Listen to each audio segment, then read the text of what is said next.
I was really getting exposed to a lot of great things, including Fela, including listening to a lot of Slum Village, and including being around Bilal, Jill Scott, Erica, D'Angelo, The Roots, Mos, Talib, Dave Chappelle. We all was just hanging, kicking it. And, I feel like this album was me defining a new thing for me and taking music to a new place. And it was the first album that me and Dilla worked on, and like it had that what Dilla is about with the MC, like with me, cause Slum is his own sound, but he was able to come and produce something for me that was like that helped create a sound, and with Amir's executive production, it just was, and some of his production, it just, man, I feel like it's a piece of art that I'll always be happy about and grateful for.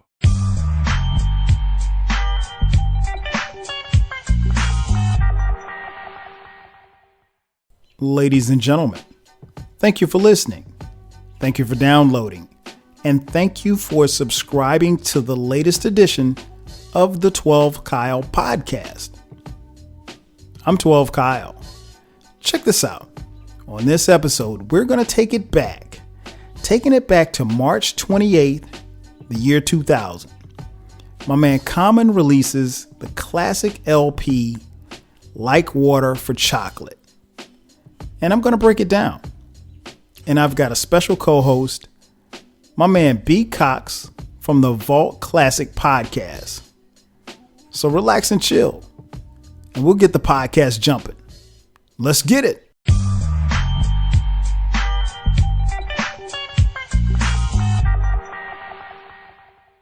And just like that, we are back. Once again, it's your boy 12 Kyle. This is the 12 Kyle podcast, and we're taking it back. As I mentioned in the intro, we're taking it back to March 28th, 2000, the album, Like Water for Chocolate by my man Common. And as I mentioned in the intro, we got a special co-host. This co-host is new, relatively new to me on the scene, but I mean, he's got a dope podcast, and I've been rocking with him for a minute. Ladies and gentlemen, boys and girls, welcoming into the 12 Kyle podcast for the first time, my man B Cox from the Vaults podcast. What's up, bro? Hey, what's going on, brother and Kyle? I appreciate you for having me, man. Thank you so much. Man, I gotta say, and I think I told you this before, man, I love your podcast, man. It's I can't even remember how I found it, but anybody that talks classic hip hop is all right with me. Oh, no doubt, man. Yeah, definitely. We are definitely kindred spirits when it comes to the music thing, and I appreciate you for checking it out. And definitely, I think one of the things how I found you is when you reviewed D'Angelo earlier this year for the 20-year anniversary of Voodoo. So yes. We have definitely similar taste on how we view that album, and I definitely know that we'll have similar taste on this one too, because this is an all-time favorite of mine, just as a little preview. But I'm glad to get into this. I appreciate you for having me, bro, and I'm ready to get into it, man. No problem, man. Once again, glad to have you on. I know we had talked before about you'd reached out and we said we'd do something together, so I'm glad that we're able to excuse me, I'm glad that we're able to get together and do this one. This is one of my all-time favorites as well. So let's take it back, man. March 28, 2000. The hip-hop scene was a little bit different in 2000 than it was, I guess when we talk about some of the other classics. But when we look at the landscape of music, do you remember how or what you were kind of vibing to back in 2000, or maybe where you were musically?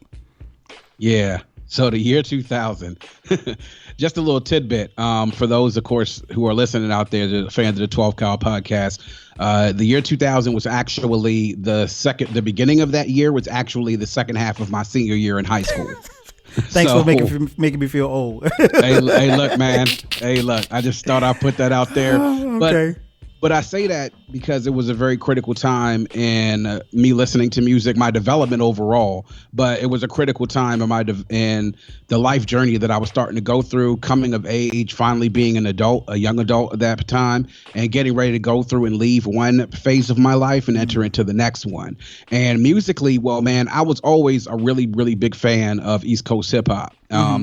for when I first started listening to hip hop, probably in the late 80s when I was low grade school, kindergarten or first grade. And I had a lot of older sisters. I'm the youngest of four. Okay. I had three older sisters. So I had a couple of sisters that were actually, one that was in college, one that was getting ready to graduate from college, and one that was closer to me in age. So when I started listening to, it was a lot of Dougie Fresh, Rakim and Eric B and Rakim, Pete Rock and C.O. Smooth, eventually later on Biggie. I started getting into West Coast hip hop a little bit later. I would say right around middle school or at the end of elementary school and in middle school. But I was really deep into, at that point in time, my underground, boom bop, traditional hip hop type sound, really organic. So I was into a lot of, especially around this time, I was into a lot of Rawkus, a lot of Mos Def, a lot of Talib Kweli. So Common was right in my wheelhouse of what I listened to, because great lyricist, great MC, and this was an album that was coming out right around this time. And you remember in 2000, during those first 3 months of 2000, we had some heaters drop during that time. Yes. You want to talk about Supreme Clientele? I reviewed on The Vault. Also, Yes. Dead Prez, Let's Get Free. Yes. There was a lot of great music at the tail end of 99. So it was a really great time. The game was starting to change, as you mentioned, but you were starting to get some real gems when this type of style or this lane that you were in, as far as you getting to what you got from Kweli, Mos Def, from Common, from Dead Prez. If you were a Wu fan, getting stuff like that from Ghostface. So it just continued on. I thought was a great start to the new millennium. Man, you made a great point. I think it's that particular time was very, like the word you used, very pivotal, I think, in hip hop, because it was a shift. But even in some of the artists and acts that you named, lyricism wasn't lost. You know what I'm saying? Yeah. So I think that's one of the things that stood out to me about that time, was because, we were, I think when we think about hip hop at that particular time, we were moving toward an era where obviously there was a lot more money involved in hip hop. So it was big business. And we saw, the Jay-Z's, we saw the Master P's, we saw the DMX's, we saw all of these artists, rising and going on these multi-million-dollar tours and things of that nature, having albums sell through the roof. But at the same time, to some degree, I think some people thought that we would be losing lyricism as, the money got involved. And to a degree, I think we did. But like you said, when you look at the Rawkus movement, when you look at acts like Common, Mos Def, getting tongue-tied, Talib Kweli, just to name a few, that just let us know right there that we weren't losing the lyricism. The lyricism still was here. And I think this album, served as a backdrop for something that was very, very pivotal as far as lyricism. Because, for someone like me who's been, like I said, a little bit older than my man B Cox here. So I'm a little bit more seasoned, but I grew up, listening to lyrics. So lyrics matter to me. And one of the things that, like I said, stood out to me was just seeing artists, and the level of competition was still strong. You couldn't come whack. Back then, in 2000, if you came with something whack, people still were going to tell you that it was whack. So you definitely made some great points. So as we get into this album, I guess the first question I had, you mentioned that you were in high school. When this album came out, was it something that you and your boys rushed to, is something that you rushed to? How were you, because I know you were already introduced to Common, but what was your vibe and what were you going through, I guess, when this album dropped? Oh, man, of course it was. And just a little further background on myself. For the longest while, I was at this point in time, right around, let's say, later high school, I had just started getting involved in rapping myself and then also producing. So when I sat in high school at the lunch table, like everybody has their cliques at lunch, right? You got the athletes, you got the cool kids, you got the weirdos, you have the skaters and the goths, you have all these different cliques. And Bowie at that time, where I was one of the more diverse areas in Prince George's County. So we had some white kids and also Hispanics and also Asians as well. So it was very culturally diverse. But the group that I sat with, we were all the hip hop heads. We were the ones who went and listened to, we had the CDs when they came out. Like when Mos Def dropped, when Pharoah Monch dropped, when Sound Bombing 1 and 2 dropped, we were the ones who got there and we sat down at the lunch table and we sat down and discussed. That's what we did at my lunch table. So I sat amongst the rappers and the producers. So we used to dissect albums from the perspective of being young somewhat being involved in music ourselves from sort of like, I guess you could say semi an artist perspective. But when this Common joint came out, I think everybody was anticipating it because everyone had heard Common's last album, which is One Day It'll All Make Sense. And that was an incredible album. Yes. And then we had also heard Common on Sound Bombing too, and with Still Getting Mine in the 1999 with Talib Kweli and Sadat X. And we knew that this album was coming out, and everybody was sort of waiting for it when it came out. And when it came out, we all got it. And it was sort of like when that first day after the album came out, well, really the first day after we got it, and then everyone got a chance to listen to it. It was like we all got to the lunch table and we sat there and looked at each other. And I was like, all right, man. So what do y'all think? You know?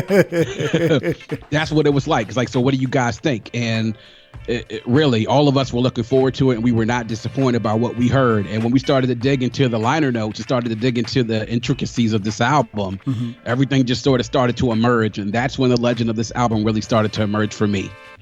Oh, no doubt, man. You just took me back with the sitting around the lunch table, because we used to do the same thing when I was in high school. Yeah. It was, I think for me, this album came at like you said, a critical time, because for me, I just become a father the year before, and my soon-to-be wife, we were getting married. We got married in September of 2000. So this album came out in March, and I never forget going to the record store. Just for you scoring at home, yeah, we had record stores. You couldn't just download this to your phone. Yes, sir.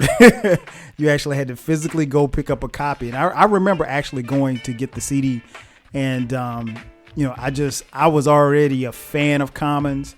I didn't know how he was going to top One Day It'll All Make Sense, because I played that joint, man, all the time. I mean, like it was one up until that point, it was one of my favorite albums of any genre.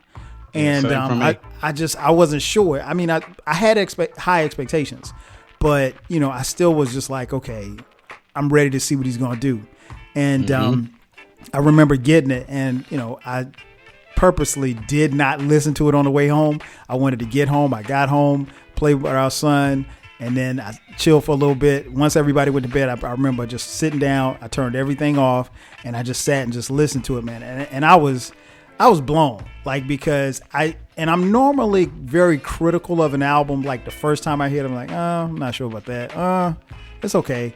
And some albums, the first time I listen to them, I'm not really keen on them the first time I hear it. And then I eventually, it kind of grows on me. But this one, from the first moment, I was like, oh shit, we got something here. I was blown, man. Yeah, it was the same for me. Similar to you, I sort of I went upstairs in my room, and I had an old, just to tell you, throwback. I had an old Iowa studio, the stereo. All right. And I had these killer stereo headphones that my dad gave me from his job. My dad worked in broadcast engineering, so he had really good quality headphones.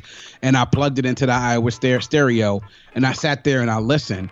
And I think I jammed to that all the way out from when I got home from school until it was, I think I even jammed through it through dinner. Like, I don't even think I came downstairs to eat dinner that day. Like, wow. I think I just listened to it. Like, that's how in tune I was with it.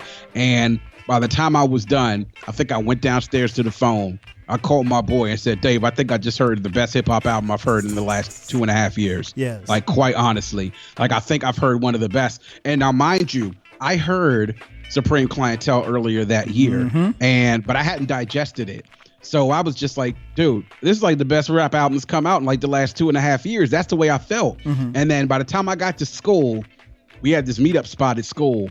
And I remember one of my boys coming up to me and he said, yo, Common's joint. And we had whenever we would sit there to describe hip hop, we would give hand signals, right? Thumbs down. We would kind of give a little kind of so sign. But if something was beautiful, we would literally sit there and take the hand and wipe it underneath our eyes as if we were wiping away tears. I love it. And that's the kind of feeling that I got, man. It was just, I was blown away because I was just like, dude, he just did something I didn't think he could do. He actually topped this last project. And it's, to me, it's considerably better than the last project. And that's saying something. Right. Right. And that's hard to do. I think even in that time, because like you said, the competition was stiff, and then, just your expectations, because, unlike, music of today, back then, you didn't know when your favorite artist was dropping. He or she might drop an album one year, and it might be 2 or 3 years before they go by before you hear from them again. So it wasn't that mentality of, okay, one day it'll all make sense drop, and then like 2 days later you're like, oh, I can't wait till the next album comes out. No, you had to. It's like a steak. You had to savor it because honestly, you didn't know when the next album was coming, so you hung on to it and you cherished it. And like you said, I think it was a great time in hip hop when it came out. Now I know you said that you're from Bowie, Maryland, right outside of DC. So I guess the next question is, outside of your friends, were the people, anybody that were they like clamoring for this album? Were they really, really, high on it, or was you kind of like maybe oblivious to, the outside as far as like what people thought of this album? For the most part, yeah, because I mean, a lot of kids that I grew up with. Now, mind you, you know the DMV, so it goes very big here. Oh, no question. A big portion of the folks that I knew, and you're in high school, everybody was going to be into the radio stations. Up here, it's WPGC, WKYS 95.5, 93.9. Mm-hmm. So everybody's into what's on the radio. The Hot Boys, Juvenile, yes. So very, very big. No Limit, still so very, very big. Yep. We in DC though, there's a lot of folks in here who are into stuff like Ghetto Boys and Scarface and a lot of down south rap music, and especially even a lot of Tupac. But I would say there was a considerable amount of people who liked this album outside of just my groups of friends. Even the other pockets of rappers and producers that I talked to was like, yo, this is dope. Like, this is really, really dope. And I had a teacher, and I spoke about this on my Dead Prez episode. I had a teacher, Mr. J. He was one of my African-American studies teachers. Is this guy, he's originally from Brooklyn, dreadlocks down his back, glasses, very woke, very educated, into a lot of different other things. And he would always be like, hey, yo, check this out. Right before he was about to drop some knowledge. Mm-hmm. So he actually heard this album before any one of us, and he was like, yo, I'm telling you. He said, listen to this album. He said, first 3 tracks, you might not necessarily get it, because I know sometimes, young cats, y'all might not get stuff. He said, but I'm telling you, after track 4, strap yourself in. He said, from track 4 on, strap yourself in, because you're in for a ride, And but outside of that, though, I was kind of, for the most part, oblivious to it because a lot of my peers weren't necessarily listening to the same type of things that I was into at that time. But when I hit people to the album, even the ones who weren't into like this type of hip hop were kind of like, you know what? This jams, because this reminds me of a lot of the music that I jam with, like listening to some live bands, go type music, like the percussion, the bass, and everything else. Even if it wasn't necessarily their cup of tea, they were just like, all right, man, you know what? I could mess with this joint, man. I like it. I like it a lot. So, no doubt. Go ahead. No, I'm sorry. Go ahead. Nah. So it's I would definitely say that I was oblivious to it for the most part, but when I did get people to listen to it and they actually gave it a chance, for the most part, even if they weren't as fanning over as I was, they were just like, you know what, this is solid. I like this. I like it a lot. So that's kind of like where it was at that time. Okay, cool. Yeah, I wanted to get your perspective on that because it's always interesting when you and your friends really, really dig something, and then like you kind of step outside of your box and you say, okay, well, why aren't everybody else checking for it? You know what I'm saying? Especially when it's something dope, because as hip hop heads, we hold great albums in such high regard. And, we almost kind of take it personal when somebody's not feeling something the way that we're feeling it. I was in Atlanta. I just moved to Atlanta. I moved to Atlanta in 97. So, by this time, this is 2000. Again, I'm, older, kind of grown a little bit, working, got a, family and the whole nine. But I just remember I was really feeling it. My boys, a few who lived here and then the ones who didn't live here, we were feeling it. And then I remember, turning on the radio and like you said, of course, being in Atlanta at that particular time, they had all hip hop station which was something new and something that was fresh and dope. But, this album wasn't getting any kind of radio play. But on the flip side, if you go to there was a couple of lounges that I used to kick it at. When I hit the lounge, oh my God, it was when they played any joint from this album in that particular lounge, it was crazy. Like everybody, and it was almost like everybody was on the same vibe. Like, I can't believe you playing this. This is my shit. That type of thing. So, it was good to see, people who enjoyed it as much as I did. Yeah, man. And I think to me, I was sort of like the same space. Like, well, I definitely wasn't going to any lounges in 2000 because Right. I could barely stay in Dave and Buster's after 8 o'clock. I know, right? But to me though, like when you were sort of around playing things, like if you would be in the parking lot after school and you would play this joint, like I think we played this joint for at least a good month and a half afterwards because it was just so hot. You would have the people sort of congregating around, be like, "Oh damn, what y'all playing?" You know, and the people who knew it would be like, "Oh yeah, turn that up. That's my shit right there. I love that shit. I love that." You know, and it would be like when you play stuff like The Questions, or you would play The Sixth Sense, or you would play any one of these tracks that are on here that just undeniably, without a shadow of a doubt, rocks, man. You would get that same reaction in the parking lot after school when people were playing their respective music, you know, getting ready to leave from out of school and folks had their speakers turned up. No doubt, no doubt. Now, when we talk about the production, well, actually, before we even get started on the production, one of the first things that stands out about this album, you actually pay attention to it before you actually even hit play. It's the album cover. Like Water for Chocolate, there's a black woman or black girl drinking out a water fountain, and under the water fountain it says coloreds only. Yeah. And it was a photo from I think it was 1956 Alabama, shot by the great Gordon Parks, great photographer Gordon Parks. That's right. Yeah, she's drinking out a colored only fountain, which was very prevalent, in the 50s and 60s. So that was, that right there in and of itself, B Cox, from the era that we came up listening to music, even some of the artists and acts that you named earlier, your album cover could make or break you. You know what I'm saying? So it was going to be the thing that, a lot of times garnered the attention. So, when you go further back and further back into hip hop time, one of the things that always stood out to me was, an artist's album cover. So that was the first thing that got me, was the album cover. Then we get into the production. Wow.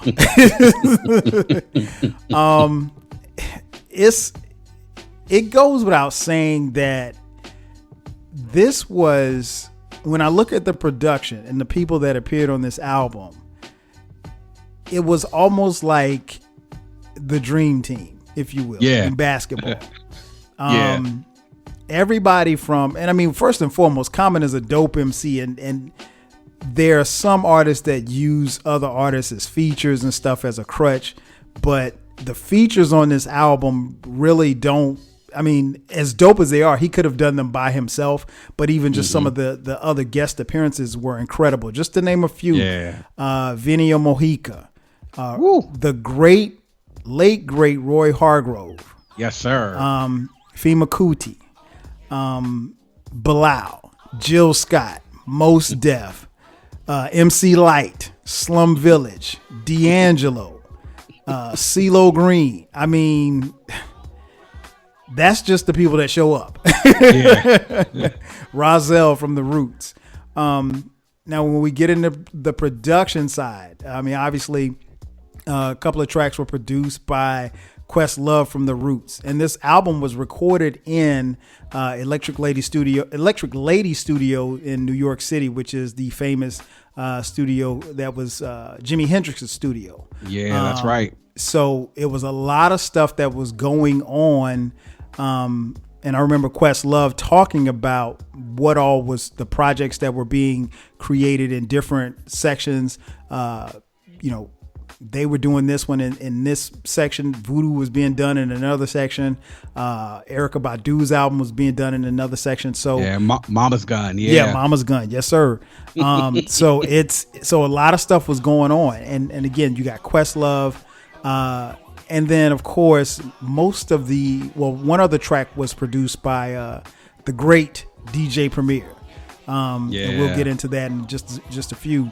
And but the majority of this album was produced by James Yancey, aka Jay Dilla, rest in peace. My gosh, man, my goodness. There's so much I could say about Jay Dilla, but it's, again, and I think if people have followed me on this podcast, they know I hold Jay Dilla as the greatest hip hop producer ever. That's not a sentiment that everybody shares, but I have I have stuff to back it up, but that's my personal opinion. Okay. But the production on here was crazy. What did you think? I mean, obviously you I know you heard the bars, but when you got a chance to kind of sit with this album and you were able to take in these beats and these sounds, what did you think about all of this? Oh man. Well, listening to the album at one point in time and listening to it through your speakers is one thing. When you start to read the backstory of how this album was constructed, it even raises to me the mythology of it to a whole new level. You see, as you talked about the Electric Lady Studios, these 3 albums being constructed at the same time. And by the way, if somebody hasn't done it yet, I may just do it myself. I don't know if I get enough money and find, get enough clout. I think there has to be a documentary done on these record sessions, man. I know that Questlove has done quite a bit of interviews, but to talk about the Soulquarians and what they did in this very short time frame to come up with 3 absolute heater albums, and the work that was done, not just by the producers, of course, Dilla himself. I like to refer to Dilla as the chosen one. To me, if we talk about I'm a big Star Wars fan. To me, Dilla is like Anakin Skywalker. I mean, just the natural ability, the timing, the talent, the ear that producer ear that not every producer has when they step out there, and the incredible work that he did. The Questlove to sort of be like the conductor, to sort of bring all these things together, to have folks like Pino Palladino. Yeah, like you said, I forgot about Pino. Yes. To have like the late, great Roy Hargrove, to have D'Angelo, all great, James Poyser, all great instrumentalists and producers in their own right, to be able to come together to make this happen. Production-wise, I was blown away because it had its hip-hop feel to it. But then when you got into some of the things where you see these instruments are being played and then also the instrumentalists behind it, it felt so organic. And then when you're recording in a studio like Electric Lady Studio that has really great analog equipment and have so many great people that produce there, and the quality of sound that has come out of that studio, when you started hearing the production, it's almost like you were going through and you were having a symphony being constructed in front of you. And there were so many different movements to that symphony happening, and that you had different sections sort of handling this symphony and taking the lead of this symphony. And it all just came together. I mean, to have guys like D'Angelo and James Poyser on your keys, or even D'Angelo on the guitar, to have Pino, who in my mind, and probably when you talk about modern bass players, is probably one of the top 5 baddest MFers on the bass out there. Crazy. And to have Jay Dilla be able to pull the majority of this together and his vision for this album. Oh, I told you I was into beats, man. I was a producer. Okay. This almost, when it came to the bars, was just about as critical as Common's bars, and it was the soundtrack. The soundtrack to the story that was being told throughout this album. It was phenomenal, and it's almost like you mentioned DJ Premier. When you talk about the production, it's almost ridiculous to think about it. He was almost an afterthought when you start thinking about this album. You're right. And the track he produced was incredible. It was incredible, and they shot a video for it and everything.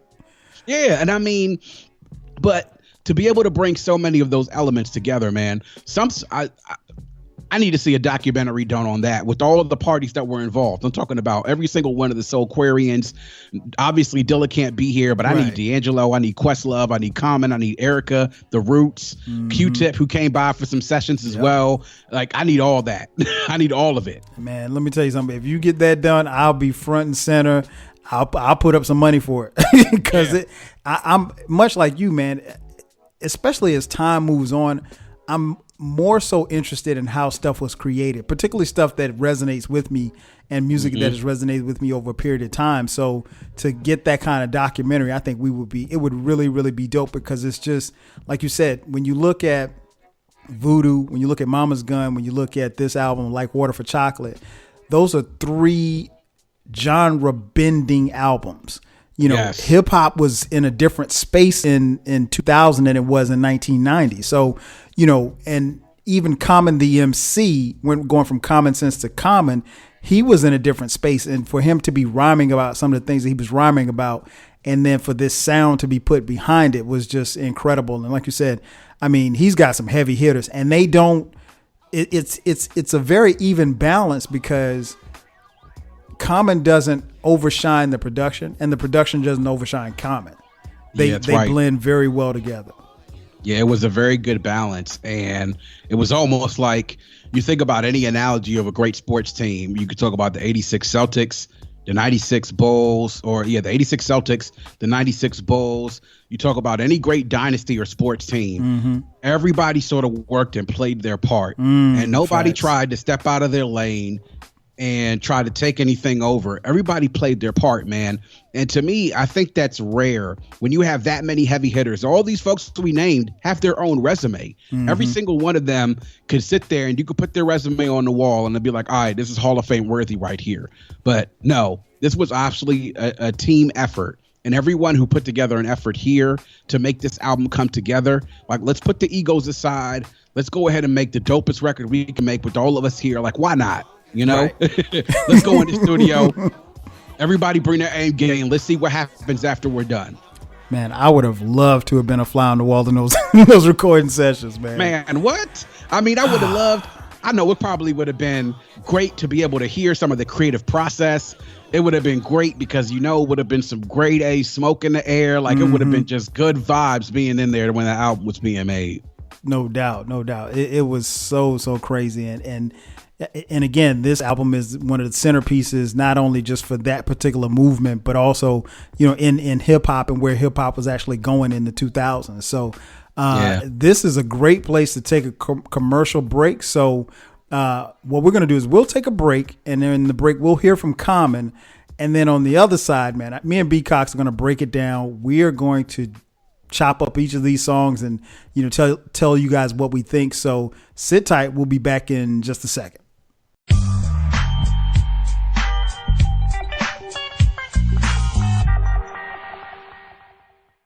Being in Jay Dilla's basement, just that experience, him picking me up in the truck when I thought he wasn't going to rap on the song Funky For You, where Ba10 and T3 were writing their verses, but Dilla wasn't. And he went home, he dropped me off at 2 a.m., went home that night and came back with Thelonious, and just picking me up in the truck, hearing that beat was like amazing to me. That he had made it that night. I thought he was done. I didn't even think he was. So Thelonious, that, and just going to Detroit to create with Dilla.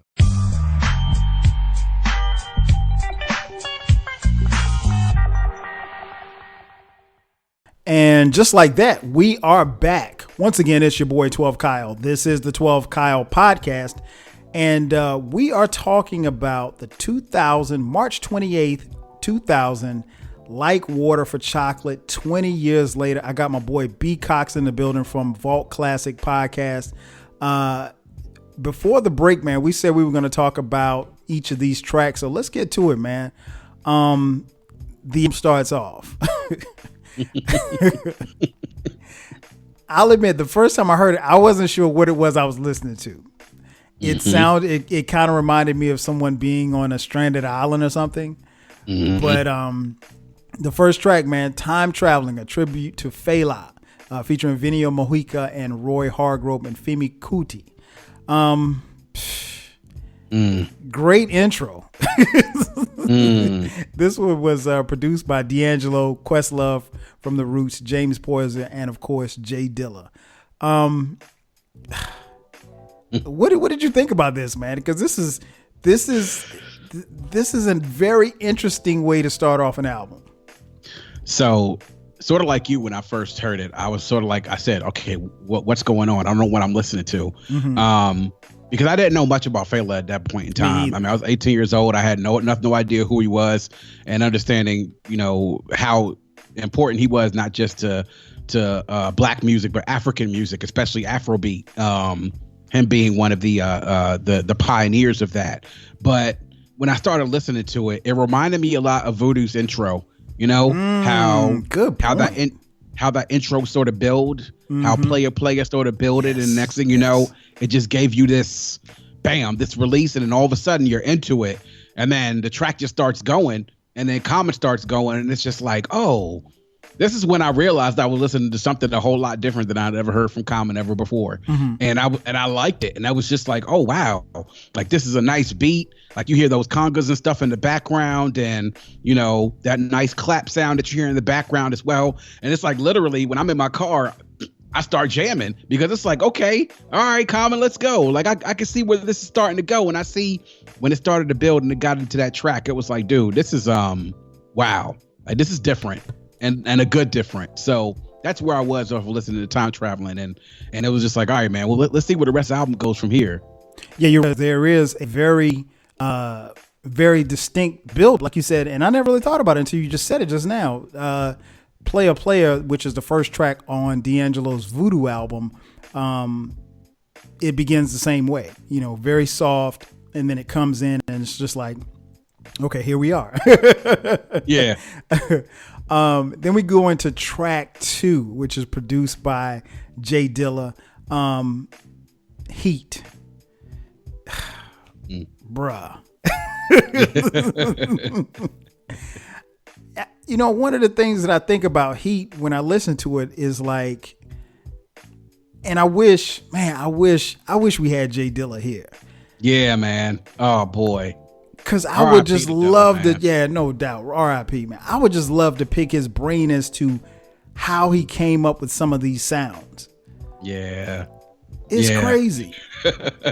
Yeah, man. That beat, my goodness. It's like thinking of Heat, it kind of put me also in the perspective of that Robert De Niro, Al Pacino movie, the movie Heat. Love that movie. That's really what I got the feel of it, as though they were sort of going maybe for that sort of motif. That's what I got from that track. I have to be honest. I wasn't necessarily a big fan of Common's bars on this or his flow on this. Okay. I kind of gave him a little bit of leeway because I figured this was the warm up track, you know, like I was like, all right, you know, but that beat by Dilla, my goodness, like that Dilla does some amazing things when it comes to his beats. I mean, he does. The different things that he pulls from different tracks, and the drums or stuff that he would sample, and the bass lines. I mean, it's just like, where did you get this from? Like, how did you do this? And the sample that he got from that was actually Tony Allen's a Seco and a silent mix. That's where that sample came from. And I like to be able to go on a site like Who Sampled to see where they pulled the samples from. That. And Dilla, I was just like, goodness, man, like, how long did you dig for this, bro? Like, like seriously. Yeah, because he literally had to dig for it. Literally. Yeah, had to dig for it when you had to dig for records, man. But incredible beat. The bars, like I think for Common, I think he was saying some really great things in there. I wasn't a big fan of his flow at first, but you know, it kind of grew on me the most right after you get out of Time Traveling. But incredible track by Dilla, and a good way to kind of start the album off when you kind of see where it's going to go from here. Right. No, I agree. I think I like his rhymes. I think more so for me, the beat kind of took me over because I was just like, I just couldn't stop bobbing my head. Like it was just, it was something that just like kind of takes you into a space that you just really don't even think about.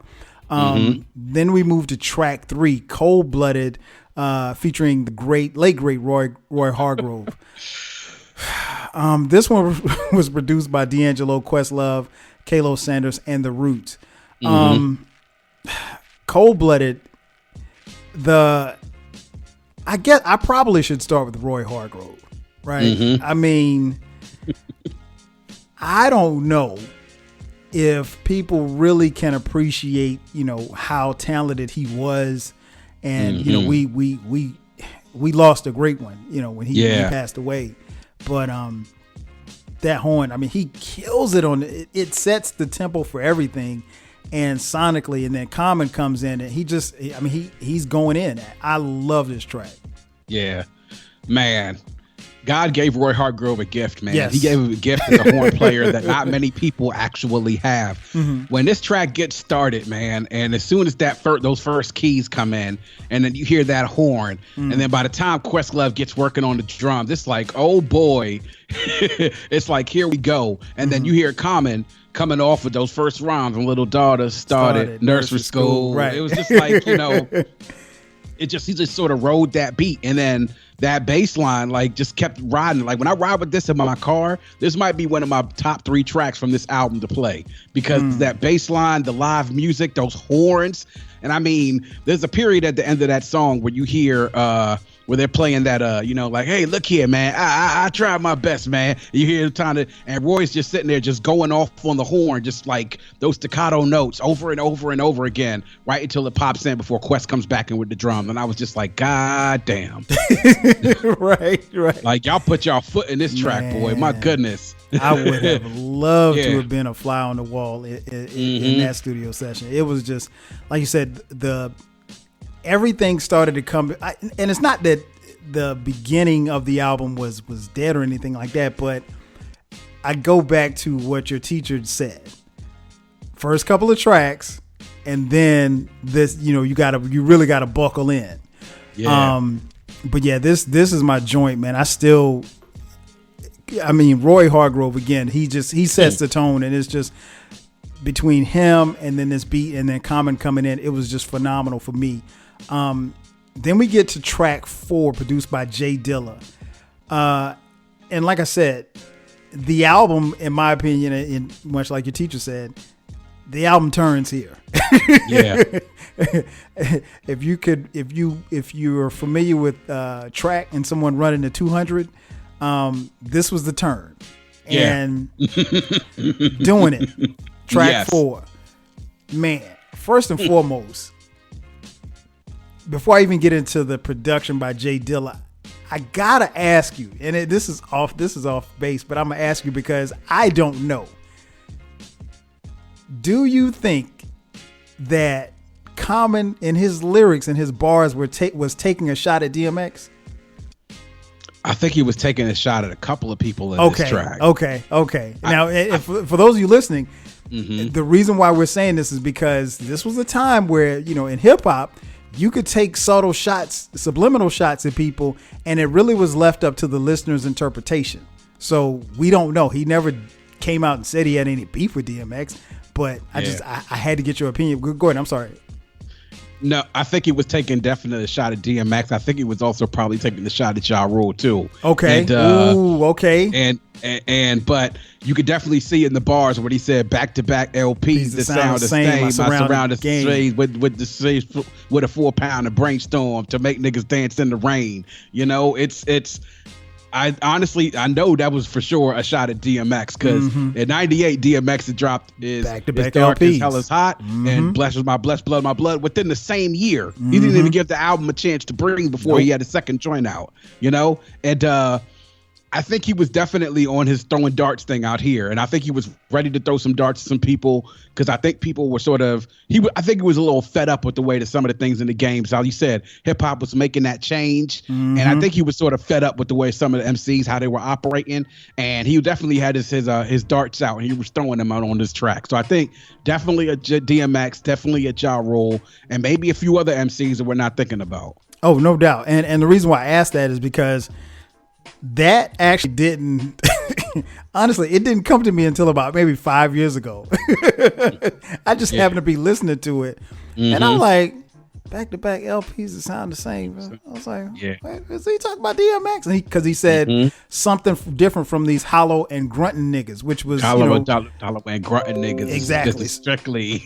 Exactly. So he said, what was the other one? He said, Generation X cats like a Muslim. Like a Muslim. So I was like, fell off when I pushed them. Yeah. Is it double entendre? Generation X, or is he talking about DMX?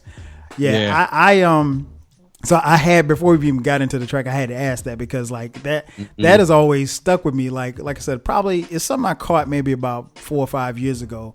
And I think that speaks to when you listen to an album, particularly if it's really, really good, you should be able to get something different every time you listen to it. Maybe it's a snare that you hear one day that you've never heard before. Maybe it's an ad lib or something like that, but it's something you should take from it each time that you listen. So this is something that I caught, like I said, just sitting down listening to it one day. Mm-hmm. Yeah, I think I caught that some years later too. And I was like, yo, who was he talking about during this? And then I started putting stuff together like, yo, was he just talking about, I think he was talking about DMX and Ja Rule, man. So, yeah, Common had his darts out on this one, man. People don't understand. Like, when Common wants to get his darts out, he could be a deadly MC. Don't forget about the Koofy and, you know, the holistic talk and everything else, man. Common could go with the best of them when it comes to stuff like this. Oh, no doubt. As Ice Cube found out. Oh, no doubt. I mean, people have to remember it. At the end of the day, he's an MC.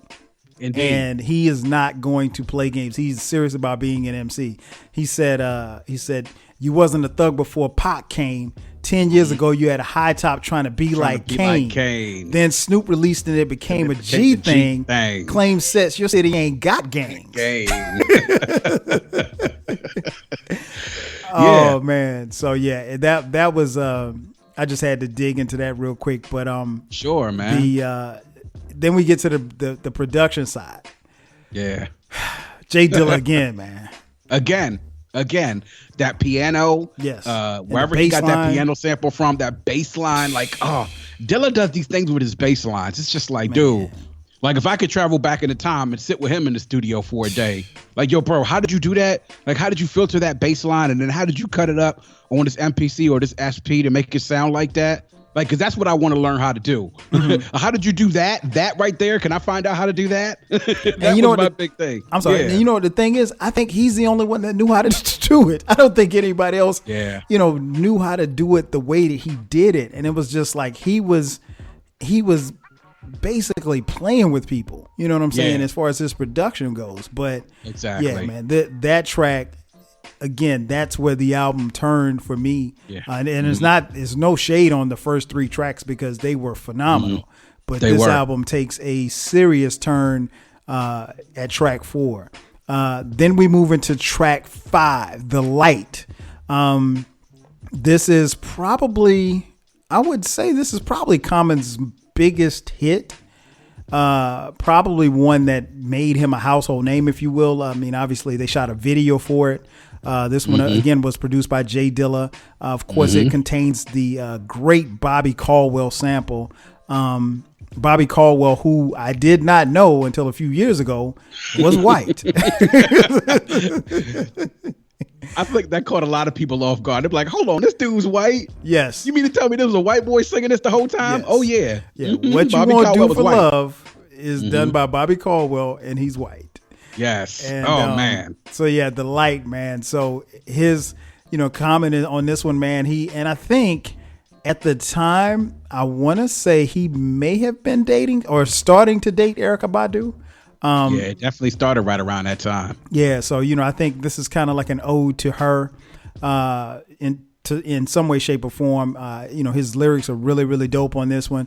He kind of killed me with the ticka-ta. I still don't know what the hell that is. He was just probably trying to get some bars to finish the song off, man. Right. And I think he was just like, all right, I'll tell you the rest when I see you. Right. Because she's clearly sitting there like, okay, what the hell are you saying? But what did you think about The Light, man? It's just another example of Jay Dilla's brilliance. First of all, this sample of Bobby Caldwell's "Open Your Eyes," when you hear the way that Dilla flipped it, it's just like, wow, dude. Like, again, this is Jedi type mastery you're talking about, like on production. And then Common's flow, him getting into a conversational type piece, man. He's done a few of these throughout his career, and I think he excels when he gets into that conversational type piece. And like I said, right around the time he probably was just starting to talk to Erykah Badu. And it's funny that the track is called "Open Your Eyes" by Bobby Caldwell, because in reading some of the backstory of these sessions in Electric Lady Studios with the Soulquarians, is that somebody told him, I think they were like, yo, man, like, she's cool. Whatever you do, just don't look in her eyes. Like, just don't do it. I know that's right. But a dope track nonetheless, man. Dilla's mastery, Common's, conversational piece here. Really something. It was a huge hit. And it's like on those old school mixes, it's one of those you hear every once in a while, man. So definitely still a big hit for Common, even to this day. Oh, no doubt, man. A joint that still gets, like you said, major airplay all the time. Then we move to track 6, Funky for You with Jill Scott and Bilal. This one was produced by Jay Dilla and James Poyser. Another banger in my opinion. And it took me a while to really, when I look back at Common's lyrics, the first couple of times I heard it, he was like, "A style for the ooh, wow for the ooh." And I was like, well, what does he say? But then I got it. I figured what he was, the wordplay that he was using. He was doing something different, which is, at that particular time in hip hop, everybody was, I don't want to say everybody, but there were a lot of MCs that kind of sounded the same. And, as far as like their format, as far as how they structured your bars, you being a producer understands that. So I think for him, what he was doing was flipping it. And I think that made it that much better. What did you think about this one? I did, man. The same exact thing. I think he was just, like I said, flipping it, taking the track and putting it on its head. But I think the funk of this track, hence the title of his track, really spoke out. I mean, Dilla and James Poyser on production, Bilal and Jill Scott doing their thing, and at that point in time, they were two of my favorite vocalists, and are probably still my favorite vocalists even to this point. But they really carried the hook of this song through, all the way through to the end of the song, where you hear the end of the song and you hear Bilal started sort of going off, where he had his own little solo. And it was just like, no lie, when I'm in the car and I hear that part, I sing that part myself. You got to. And to me, I think I sound as good as Bilal. but that's just how it is, man. It's like, you hear that, and then of course that bass line, like, oh my gosh, like, Dilla, why do you do this to me every single time? And Bilal killing it with the vocals, Common sort of setting the track up for the way, how the way it went, and his, the flow and everything fit the funk of the track and the way that it rolled. And of course, how can you go wrong with Jill Scott, man? It's a great track, great entry. Oh, no doubt, man. You can't go wrong with Jill. And like I echo everything that you said, man. I think the Bilal joint at the end kind of reminds me of like somebody in church. Exactly. It's when people start to get up and start shouting. When a boy going up there, he's singing, testifying while he's singing. And people get up and start shouting, waving their hands in the air. Yes, that's what it was. Took us to church. It's exactly what he did. Exactly. And then you move into track 7. The Questions, featuring Mos Def. This also was produced by Jay Dilla and James Poyser. At that particular time, keep in mind that, Mos Def had already been introduced. I mean, he had been out for a while, but the Black Star album had already come out, and Black on Both Sides, Mos Def's debut solo album, came out in 1999. So, yes, Lord. And I know, right? And so for Mos Def to get on this joint and go back and forth over a simple beat, but it was a dope ass. Again, Jay Dilla's bass line is just crazy. They are. What did you think about this one, man? This is one of my favorites. This is very creative. And by the way, the lady on the track, if I'm not mistaken, is Moni Love. Oh, wow. Well. Yeah, if I remember the line notes correctly, Moni Love was the lady who you heard on the track answering the questions, but to hear the type of questions that Common was asking and to hear the responses, and then the hook, of course, very, very simple, but the beat sort of just made everything sort of go, and what they were saying complemented it so well. And then you bring Mos in, and then Mos asking probably the most pointed questions of all. Why do I need ID just to get ID? If I had ID, I wouldn't need ID. And Mos, man, you gotta love it, because Mos so seems to compliment every track that he's on. And at this time, he was in his bag, like you said, off of 2 classic albums, one that was Black Stars and one that was his own. And they had done work before on Respiration, which was on the Most Definitely Quality Yard. Favorites, yes. And just a great production by Jay Dilla, and great questions by both Mos and Common, and the flow just like made it roll, man. It was just like, when you hear this joint, man, you can't do nothing but just kind of just sit back and just nod your head. That's it. And just vibe out to it, so great work, man. And this is, we're not even halfway through the album, and it's a hell of a ride already. Right. He killed me with, he said, "Why did Dr. J shave his beard and mustache?" I was like, yo, I thought the same thing. Yeah. Doc's my dude. Shout out to Dr. J. Indeed. Then we move to track 8, Time Traveling. This is a reprise of the track 1, which is only 1 minute 33 seconds, but it's blazing as well. I mean, and it keeps the album still moving. Yeah. And then we move into track 9, the aforementioned Sixth Sense with featuring Bilal. This one was produced by DJ Premier. Yeah. Bruh. Man, let me tell you something. You know a Premier beat when you hear one. Oh, absolutely. Because he had the scratching on there, obviously that he took from Mobb Deep. Yeah.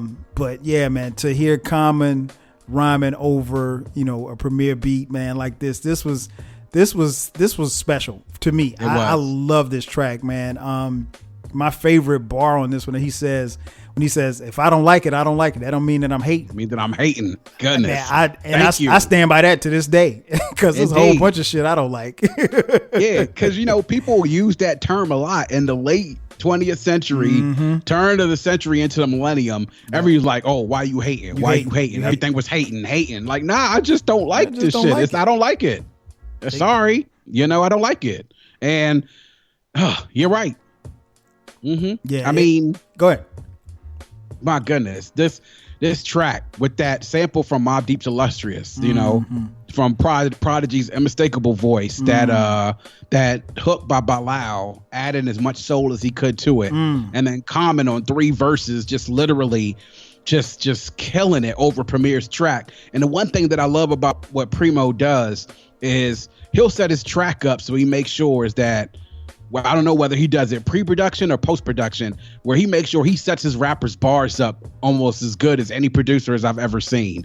And you could hear that in the breakdown at the beginning of the second verse, the way he chops that piano track up and then lets it ride out for the rest of that second verse. And Primo, another Jedi mastery. And like I said, if Jay Dilla's Anakin Skywalker, then Primo's Yoda. Like, seriously. No question. But it's dope track. That video, the visuals were great, and it was just like, oh man, so Primo's on here, he did a track on this is dope as hell. And everything that you want, man, a soulful hook, great bars, and a Primo beat. Oh, no doubt. I agree 1,000%, man. I think this joint, man, I never get tired of hearing it. It was perfectly placed, I think, on the album.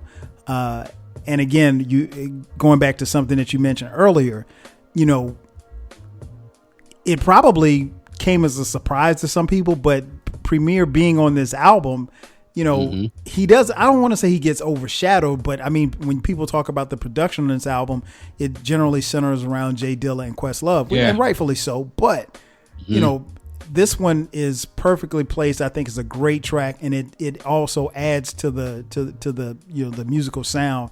And again, who wouldn't want a Primo track? Yeah, exactly. Who wouldn't want a Primo track? Like, sure, a Premier track. I'll take one of those. I'll take one of those. Thank you. Yep. Oh man. Then we move to track 10, a film called Pimp. Featuring Bilal and MC, the great MC Light. This one was produced by Jay Dilla as well. I'll say this. This is the one track I think it took me a while to warm up to. Because, and I get the premise of it, because they have a skit leading into it where Common, he's talking this deep, powerful, black, righteous shit. And then he goes into pimp mode and starts slapping up this trick who's, supposed to be out there getting money for him or whatever like that. Yeah. And so, the juxtapose between the two. So I get it. I get the background of it. I didn't know, I say probably until maybe about 4 or 5 years ago, I didn't know how or why they had this track on here. It wasn't like it was a bad track. I'll say that it's my least favorite track. It's not a bad track at all. I just didn't think that I needed that track. Again, it's a track that over a period of time I've grown to like. I don't hate it. I like it. I'll put it like this. I guess the best way I can describe it. I love the other tracks. I really like this track. Okay, got it. That's what I'll say about that. What's your take on this one? I love this track immediately. Okay. The first time that I heard it, from the minute you heard that bass line come in, that do do do do do, I was like, okay, let's go. And then you got this back and forth conversation between Common and MC Light, and one of the great things that I love about MC Light is her voice. Like she has, out of all MCs, but for female MCs, she has one of the greatest voices on the track. Like she speaks with authority. She speaks with confidence. It's a little hood, but also a little sexy as well. You know what I'm saying? So, but you had this conversation between this prostitute and this righteous pimp who's trying to save her, and the back and forth banter between the two of them, to me, conceptually, I think was very, very clever. And then, of course, Bilal brings it all home by singing that hook. Yes, you know, brings it all home by singing that hook. And then another great production by Jay Dilla. But I thought this was very creative, and I thought it was interesting that they stuck it at this point in the album. Very much but so. I think, though, for some people, it was just like, okay, here's something a little bit different. And then what they were talking about was actually hilarious. I mean, the back and forth between the two of them, like the beginning of the second verse is, make your next move your best move, choose me. Nigga, how I look. Hoeing for a nigga in a kufi. I mean, if I was on your track, you couldn't produce me. Right. Yeah. I mean, it was just like there was just really, really Winty banner, and I like storytelling tracks. I like when conceptually things kind of work out. Same here. And they didn't overdo it. And to me, I thought it was just done, just about as well as it could have been done. But I liked this from the beginning, man. I really did. And I'm glad you said that, because I'm always interested to get people's perspective, particularly when they differ from mine, as far as like what I like or maybe what I didn't like, or what they like, what they didn't like. Again, it's not something that I dislike. It's definitely one that I think has grown over me over a period of time, because at one point in time, I was skipping this track.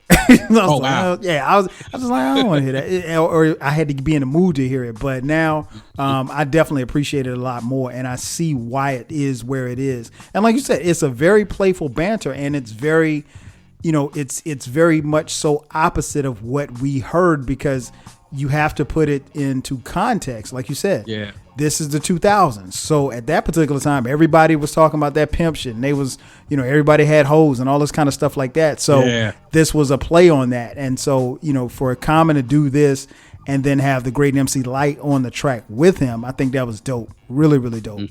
Oh yeah, definitely. And then we moved to track 11, Nag Champa, Jay Dilla. This is my favorite track on the album. Wow. Okay. Man, and you know what, man, I'm such a fan of Jay Dilla that it's hard for me to, like, if you said, okay, give me your favorite Jay Dilla. If you say give your favorite Jay Dilla beat, it's almost like asking me to pick my favorite child. Right, it's Skylar, by the way, but don't tell my sons. But because she's the only girl, no doubt. But yeah, man, it's one of my favorite Jay Dilla tracks, man. This beat is just so smooth, man. And then what Common is rhyming about, man. This was a track that I just literally fell in love with from the first time that I heard it, and I couldn't get enough of it. So you know how like you give an album like your first run or whatever like that, and then you may pick a song or two that might be the first song that you start with on your second run if you don't run the album all the way through. This was my first song to go back on my second run. Wow. Yeah, incredible joint. What did you think about this one? Smooth, man. I'll give you another funny story. This track is so smooth, and I love Common's bars on it. I thought this is some of the most thoughtful bars on here as far as the subject matter and the things that he was saying and his wordplay. And when you dig into the lyrics, it's great. But that beat is so smooth, and in combination with Common's lyrics. Back in the day, remember you used to record a voicemail? I actually had this playing in the background of my voicemail. Like, you've reached B. Leave a message at the B. Peace. I had this playing in the background. That's how smooth of a track it was, man. I love, like you say, with Dilla. This is probably, I'd say, in mine and within my top 5 of Dilla beats all time because of how smooth it is, and just the way, like when you hear those flutes and that bass line, and just it is great. It's a really, really chill track. Like when I used to smoke, like when I used to smoke heavily, let me put it that way. Right. This was one of my go-to tracks when I would have like random playlists. This was one of them I put on my playlist on Winamp or on Windows Media Player, man, because it was just such a chill beat, and those bars that Common were spitting, like the things he was talking about, you know, and it was just like, yeah, man, this is cool.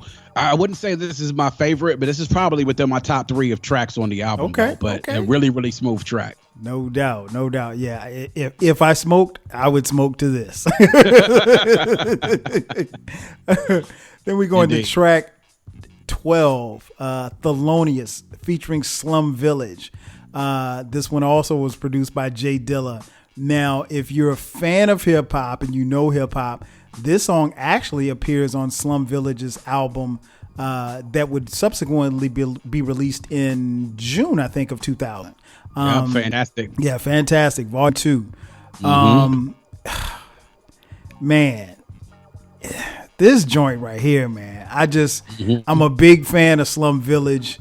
And, you know, again, Common at the time was, you know, going back and forth. I know he mentioned, you know, in several interviews how he was going back and forth between New York and Detroit recording this album with Jay Dilla.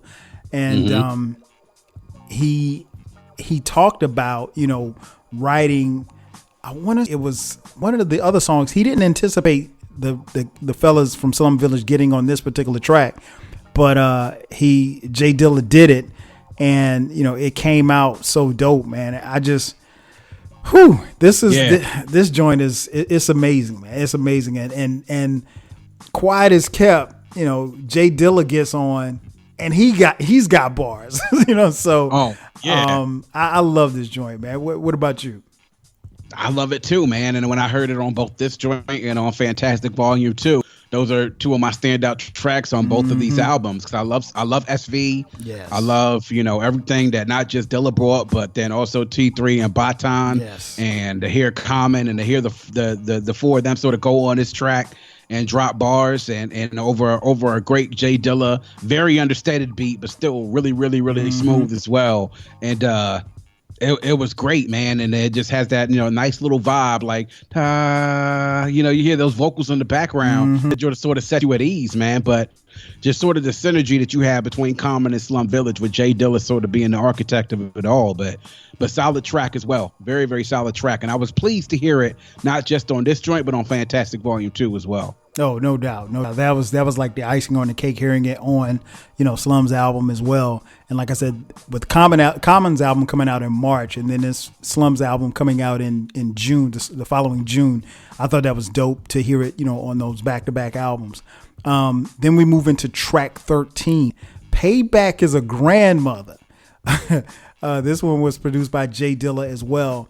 Now, if you're a hip hop fan and you're into storytelling, and if you're a Common fan, you remember that Common, he gets into his storytelling bag in on almost all of his albums, but, you know, on One Day It'll All Make Sense, he talks about a robbery that happens, and he talks about how he, you know, felt about, you know, going away and coming back home to to an empty house, literally, and on this one, he's talking about, you know, getting his grandmother getting robbed, and him going to the barbershop and finding out the guy who actually robbed his grandmother is a dude that actually was cutting his hair in the barbershop. And so his wordplay and just the storytelling, man, I thought was impressive, man. I love when MCs tell stories, because everybody can, well, I don't want to say everybody. Some MCs can just give you bars. Other MCs who are able to, you know, craft a story and, you know, find a concept and support that story, I think is really, really dope. And this is a really good storytelling rhyme, man, that, you know, actually ends in gunfare. But what did you think about this one, man? Incredible. Yes. Like, borrowing from what you said, what started on One Day It'll All Make Sense heavily with the Stolen Moments Part 1, 2, and 3. 1, 2, and 3, and yes, sir. And that had me intrigued listening to it, and then coming back and listening to this. And prior to that, at the end of Thelonious, you hear the voicemail from his grandmother saying, Rashid, the grandma, some niggas robbed me on the gambling boat, boo. Call me when you get a chance, you know? And then the track just kind of starts up, and then you hear Common go into this plot. Everything from his grandmother calling him bringing her in, her telling him the story of them getting robbed, him going through trying to figure out who robbed her, and figuring out how he could, going through the thought process in his head. Like, he lyrically takes you on a journey as far as his thought process. Like, who could it have been? Like, thinking about the guys around the neighborhood and other people. And then finally the climax in the third verse, when he figured out that it was his barber, where he get the bracelet from. He said it was his sister's, and then he said the money clip had Gramps' initials on it. It's bitch sat, then I whipped his ass up, 4 niggas pulled up in a Cadillac truck. Yep. And then after that, you hear the gunfire. And then the dispatch talking and saying that we got suspects at large. It's 2, possibly 3 dead and everything. And it's just like you hear the sirens going on in the background.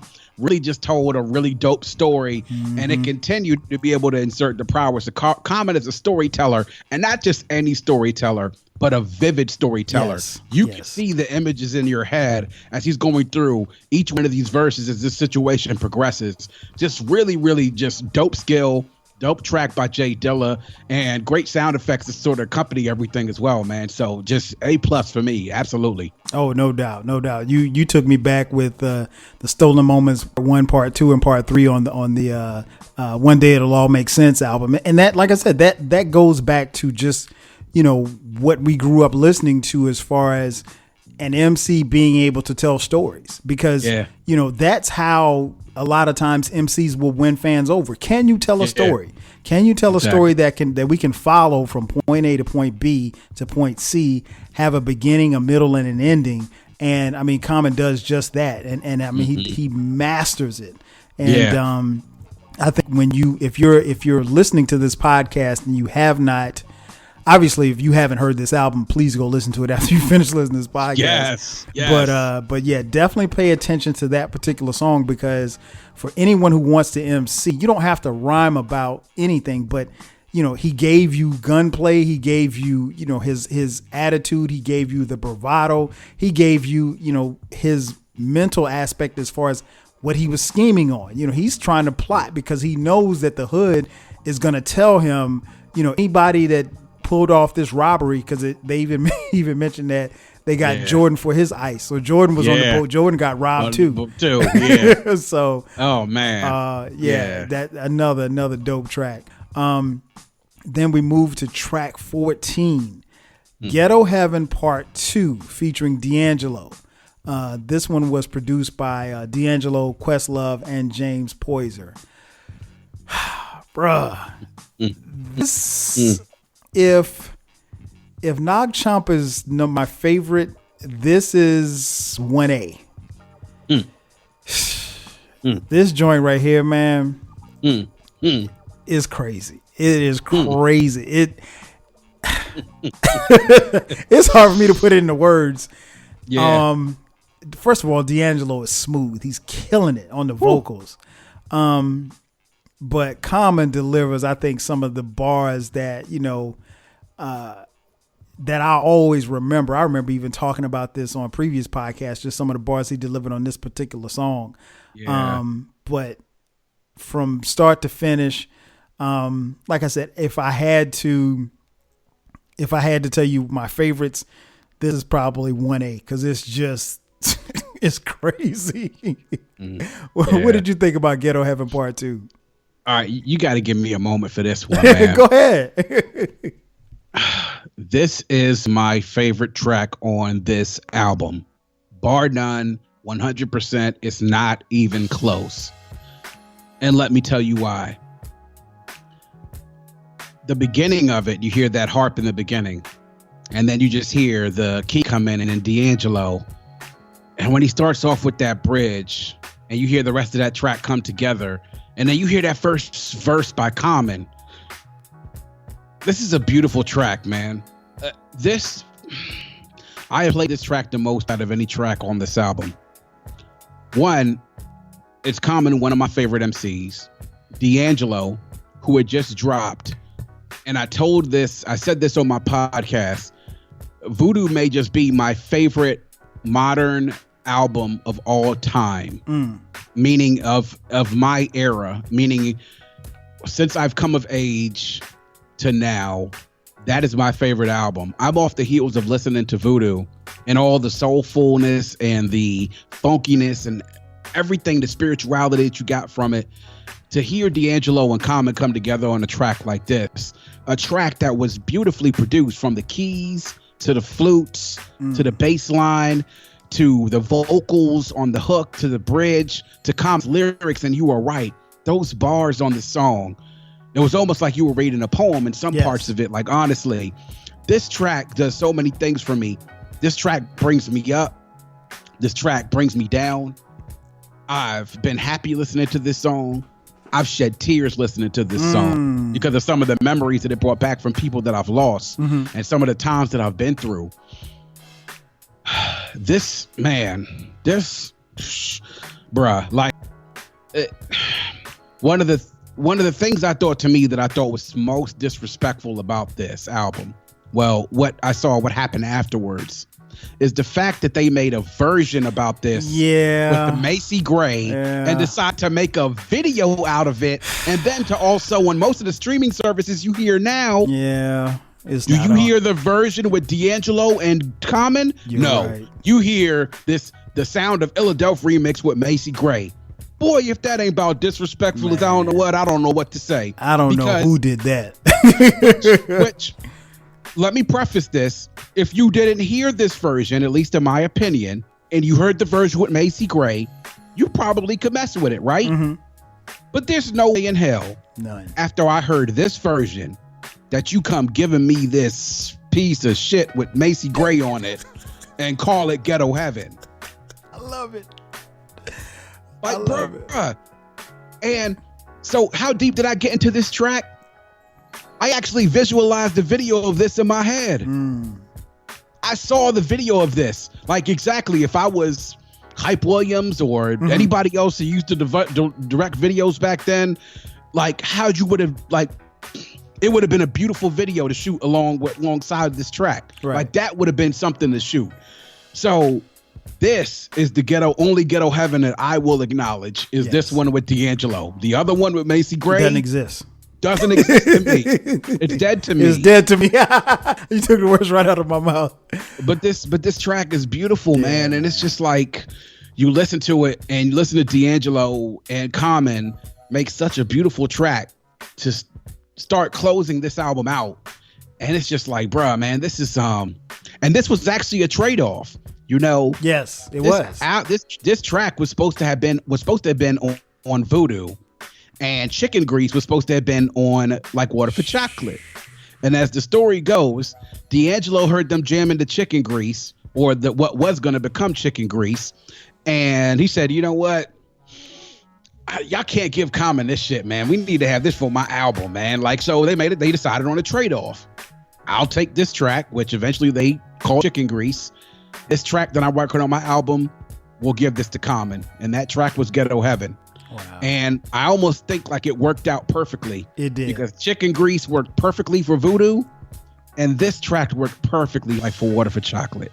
Oh, no doubt. I mean, bro, I could do a podcast on this song by itself, bro. That's how much I love this song, man. My favorite track on the album, bar none, hands down, without a shadow of a doubt. Yeah, man, I agree 1,000% with everything you said. I think I remember even writing blogs about this one particular song.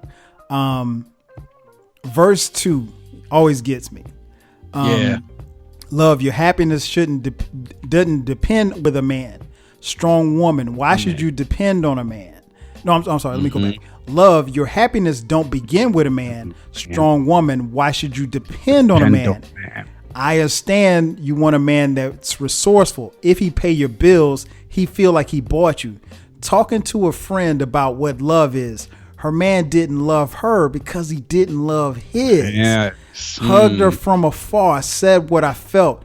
You never find a man until you find yourself. Time helps mistakes you can learn from. Because one man fucked up, you shouldn't turn from.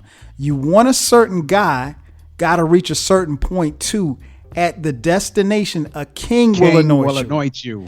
Yeah. Bruh. Yeah. That's a bar. I mean, man. Yeah. It is. If that doesn't speak to you, then you don't know, I can't tell you. I can't tell you much. Yeah. You have to live a little bit more in life. You do. That I always come back to that verse, man. I mean, that verse right there, that part of that verse of verse 2, just it's incredible. And like you said, it is, you literally could do an entire podcast just breaking down that one song because it's just that dope. I'm glad you gave the historical background on it because, like you said, I'm trying to picture chicken grease on here. Wouldn't have worked. Nah, it wouldn't have. Maybe a beat, but it wouldn't have worked. But nah, and I mean, Ghetto Heaven would have fit on Voodoo. Yeah, but like you said, I'm when you look at the like I use Spotify. When you go to Spotify, I'm pretty sure, like you said, all of these other internet providers. When you go to this album, the Macy Gray version is on there, so you don't even have this version. So normally, what I do when I'm listening to this album, and I listen to this album at least once every 2 or 3 weeks. What I'll do is I'll listen to it, and then when I get to this song, I'll skip the Macy Gray version, and I'll go to YouTube and I'll listen to it on YouTube, and then come back to the album when I go to track 14. Excuse me, track 15. Yeah. Speaking of track 15, a song for Asada featuring CeeLo Green. This one was produced by James Poyser. This one right here, man, is really, really deep and educational. Common talks about Asada Shakur. And I'll be honest, prior to hearing this song, I've heard her name before, but I didn't know who she was. So listening to the song made me want to do more research. And I mean, she was, and as far as I know, I think she's still in Cuba, where she's escaped to. But I'm pretty sure he went through even hell trying to get to Cuba to see her, to interview her so that he could do, this song or whatever like that. But he paints a picture of her life and what led her to, fleeing the United States and fleeing the United States government and going to Cuba with political asylum. What did you think about the song for Asada? It's another deep song, man. These are two back-to-back, Ghetto Heaven and a song for Asada, two of the heaviest songs I think on here. And again, it's another instance where you have Common displaying his storytelling skills. As you before, I did not know much about Asada Shakur. I did know that she was Tupac's godmother. I knew that she was a Panther. I wasn't aware of her whole situation, her having escaped to Cuba and everything. But the story that he told and telling her story, it's one thing if you're making up a story and you're sort of using it to say, but this was telling someone else's story in a song.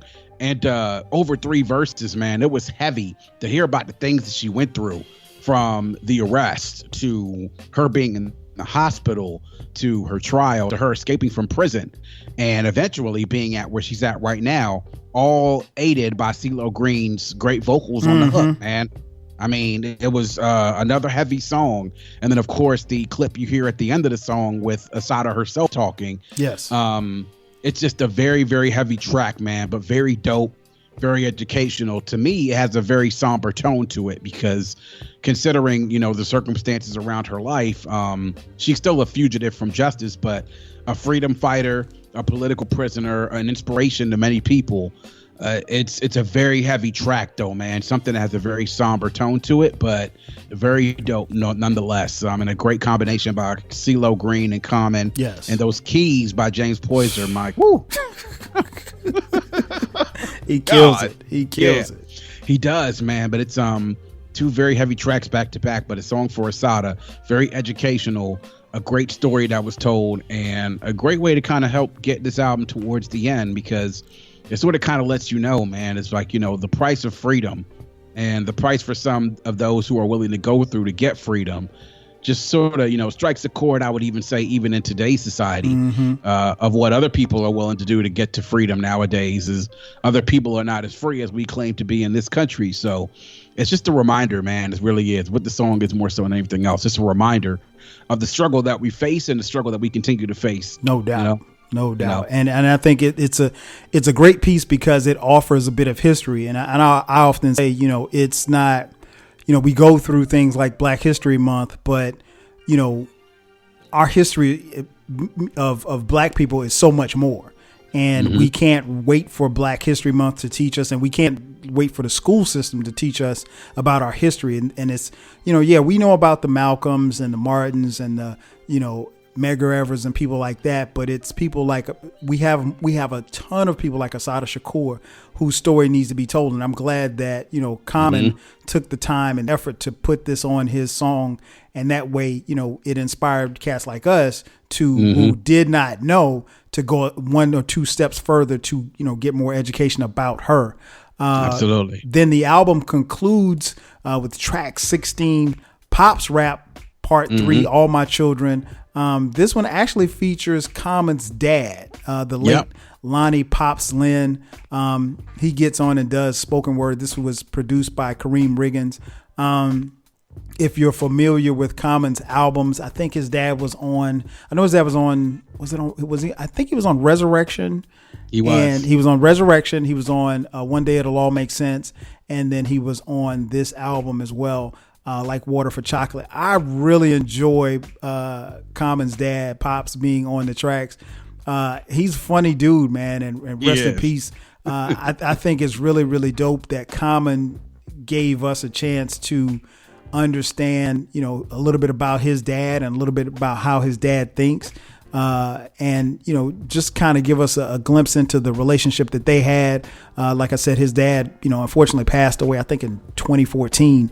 So it's been some years. And I remember when he passed, I was kind of sad because even though I didn't know him, knowing a little bit of what I knew, through his appearances on Common's albums. But he seemed like a really, really cool type of cat you want to hang out with. But I think it's a great closure as far as the spoken word piece and just him just giving game, to the people that are listening. What did you think about Pop's rap? I love Pops, man. The first thing I think I heard was on Pops was, of course, his rap, the first one on Resurrection.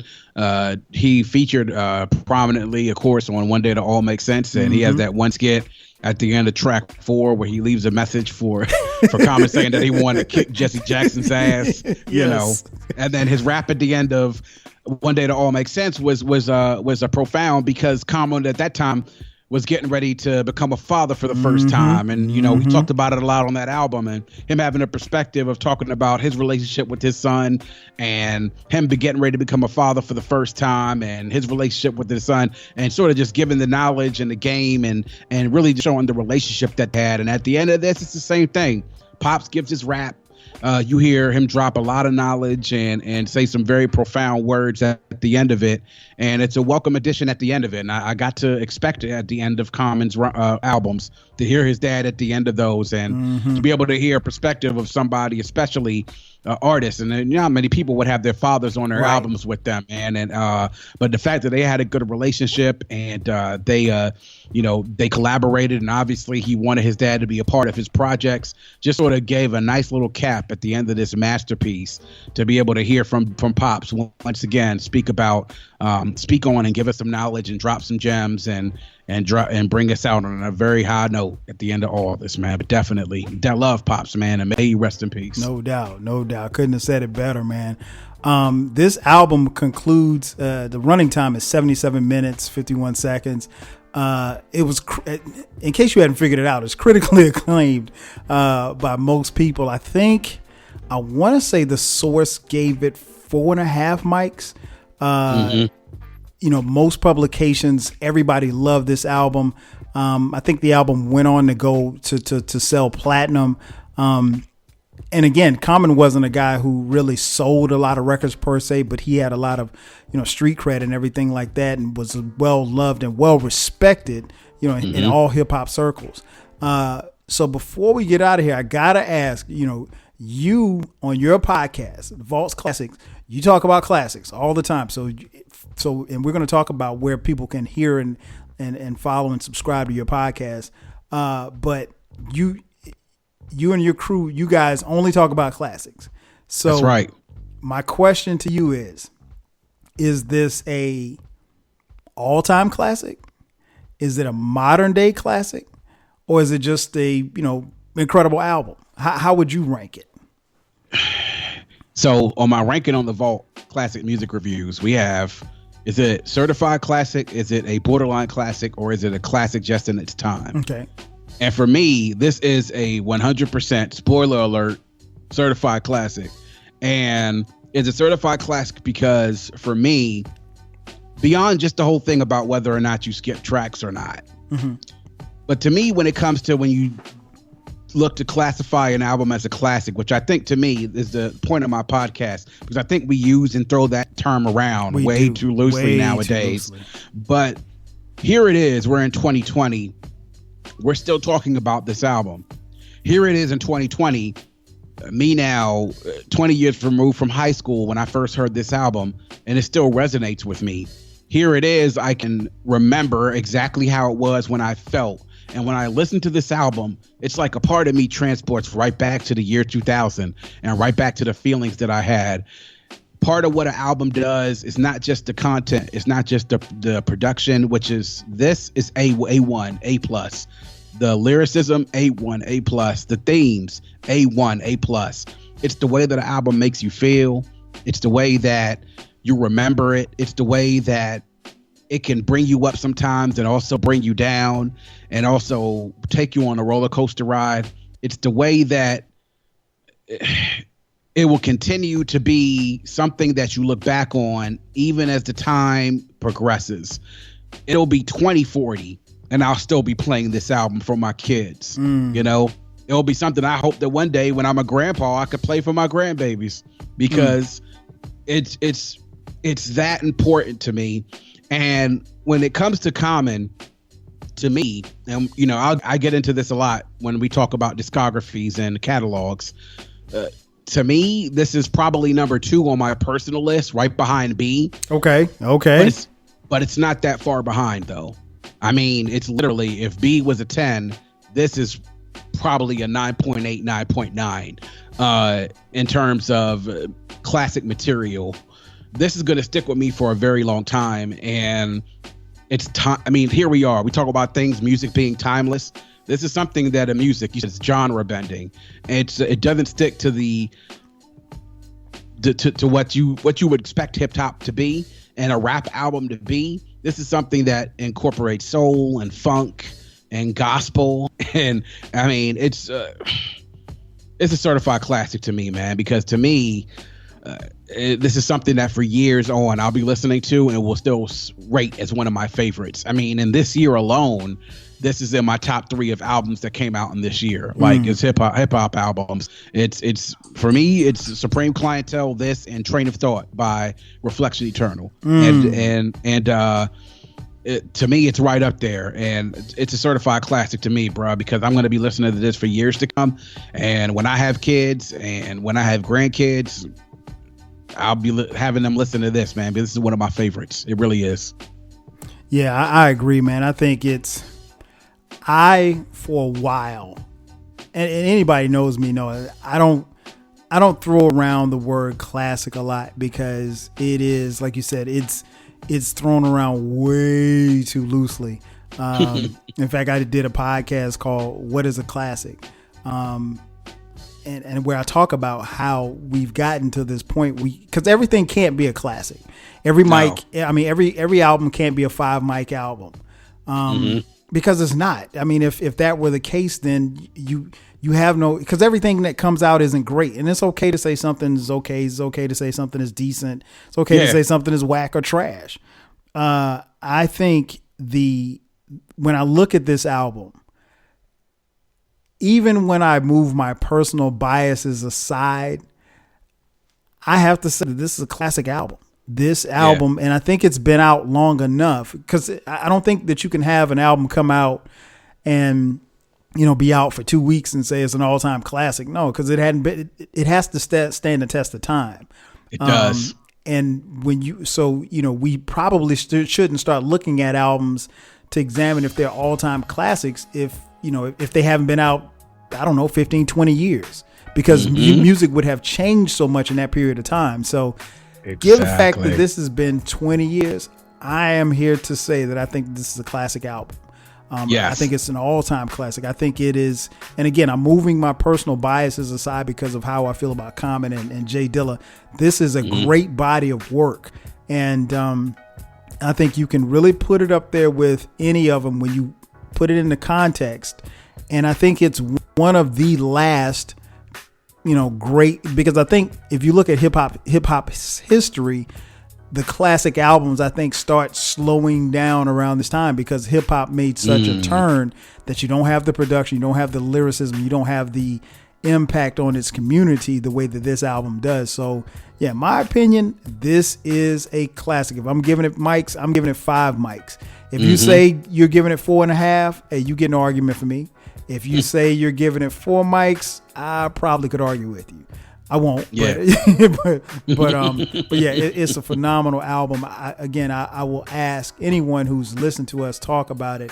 You can tell as we wax poetic about it. I mean, it's definitely a classic album. I would advise you to listen to this album once you finish this podcast. Before we get out of here, man, tell folks where they can catch you at, where they can catch your podcast at, and all of that good stuff. So, because we want people, obviously, if you're listening to this podcast, my boy B Cox brings it, and trust me, I'm telling you, I'm not just saying it because he's on here. He has a very, very dope podcast, and you don't necessarily have to be hip hop head, but for those who are hip hop heads, you'll appreciate it even more. And then what it does is he and the crew, you guys really break it down in layman's terms to what people who may not have been up on an album, what they need to hear and what they need to listen to in that particular album that you're reviewing. So I think that's always key.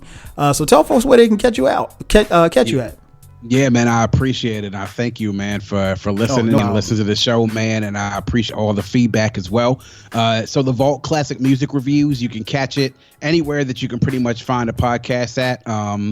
Google Podcasts, Apple Podcasts, Spotify, Stitcher, iHeartRadio. I have a link tree on most of my social media sites.